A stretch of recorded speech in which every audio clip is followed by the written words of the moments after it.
Okay, so this is part two.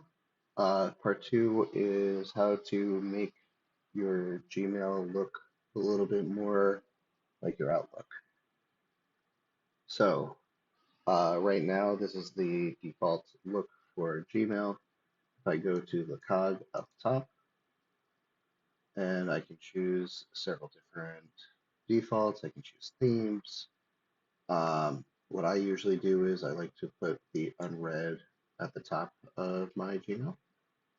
And I enjoy and like to look at the preview of the email in a reading pane, as it's called.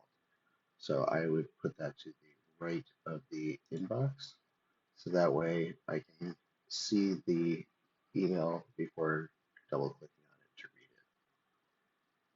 read it. There's also a option to try the new look of Gmail, which will take the email inboxes and the chats and everything else and condense them onto the left-hand